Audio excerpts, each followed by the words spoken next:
come again. So we'll just continue with our example and create that moving average crossover system.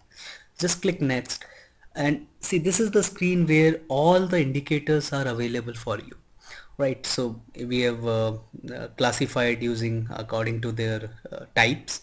So all the standard technical indicators are available.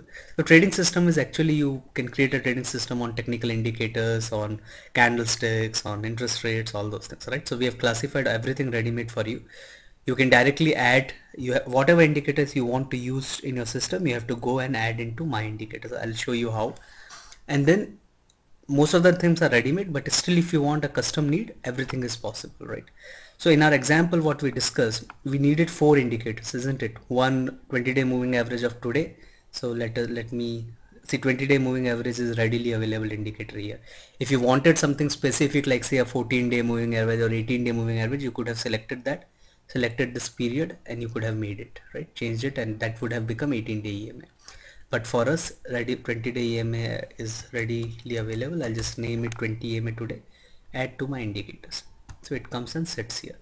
The next variable I require is 20-day EMA of yesterday. So how to make yesterday, I'll just please understand this. So you see this numbers of bars, days, delay, right? One means today. If I increase it, like, because in hindsight you are testing, when you do back testing, you have to tell the system, I want to, this indicator means, if I make it 2, it means yesterday. If I make it 3, 20 EMA of day before yesterday. So like this, if you just play with this variable and accordingly name your indicator, any name you can give. But if I make it 2, means it's referring to 20 EMA of yesterday, right? So I do add to my indicators. Then I required 2 more indicators. One was 50D EMA of today. I have to leave it at 1, this number of bars relay.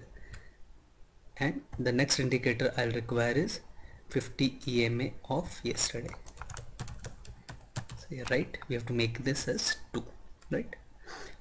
Correct, right? So this takes care of the 4 indicators what we require in this particular trading system.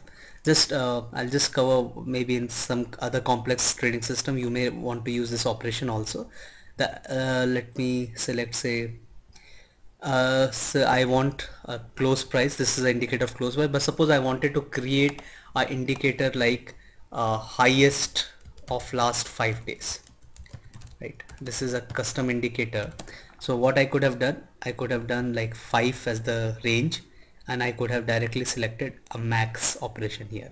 If I select this, add to my indicator, it will mean highest close price of the last 5 days, right? If I want 10 days, I can make 10 days, right? So this is the this how now you know how to use this way, this component, how to use period, how to use operations, right? So this is the way you can create any custom indicator. Just choose the base indicator, change this variable, it becomes a custom indicator, right? In the next step, if you remember, we created 2 conditions, C1 and C2, right? So let me quickly create those conditions. C1, this is the editor, you can directly type like this. So our first condition was 20 EMA of today should be greater than, select the operator, greater than 20 EMA 50 EMA of today. So that's our first condition, right? C1.